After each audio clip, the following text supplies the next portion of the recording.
Who is the biggest company in the world? Ask a stranger and they will say Apple. They might say Amazon, or maybe Google. They are wrong. There is a company that makes more profit than Apple, Google, and ExxonMobil combined. It is not a tech company. It is not an American company. It is hidden in the middle of the desert. It controls the most valuable resource on a planet. Its name is Saudi Aramco. Most people have never heard of it, but this company is the reason the US dollar is the world reserve currency. It is the reason your car moves. It is the reason geopolitical wars are fought. In this video, we will uncover the hidden logic of Saudi Aramco. We will explain how a deal made on a ship in 1945 shaped the modern world. And we will answer the question, why does America protect a kingdom thousands of miles away? To understand Aramco, we must look at the scale. Aramco produces 1 out of every 8 barrels of oil in the world. When they listed a tiny part of the company on the stock market in 2019, it was the biggest IPO in history. Their valuation hit $2 trillion instantly. But money is just the surface. The real story is political. Go back to 1933. Standard Oil, the Rockefellers struck a deal with the King of Saudi Arabia to look for oil. They found it, oceans of it. For years, it was an American-run company. That is what Aramco stands for, Arabian American Oil Company. But by the 1970s, the Saudis wanted control.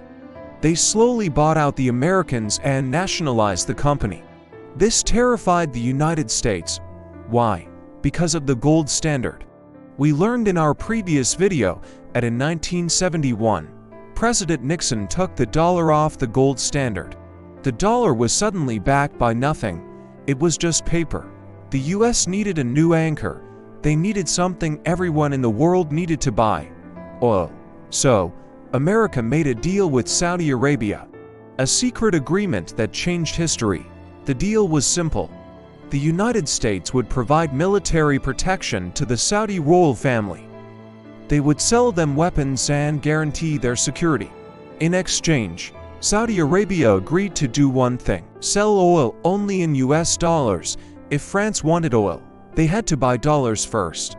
If Japan wanted oil, they had to buy dollars first. This created a permanent demand for the US dollar. It is called the Petrodollar system. Saudi Aramco is the engine of this system. It acts as the central bank of energy. When oil prices are too high, Aramco opens the taps. When prices are too low, they close them. They don't just manage oil, they manage the global inflation rate. But today, this system is under attack. We see the rise of electric vehicles. We see countries like China trying to buy oil with their own currency, the yuan. If the world stops needing oil, or if they stop buying it in dollars, the American domination ends. Saudi Aramco knows this. That is why they are building futuristic cities like the Line in the desert. That is why they are investing in technology and sports. They are trying to diversify before the oil runs out. But for now, Aramco is still king. Think about the irony. The US talks about democracy and human rights, but their most important economic partner is an absolute monarchy. Why? Because hidden logic dictates that survival comes before ideology.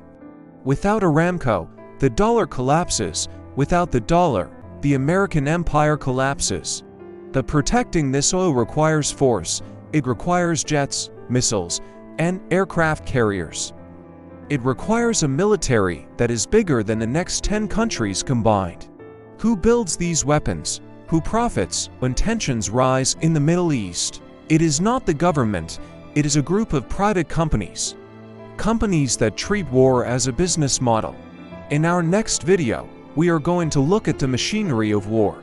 We will analyze the company that makes the F-35 fighter jets. Get ready for the military-industrial complex. See you in the Lockheed Martin video.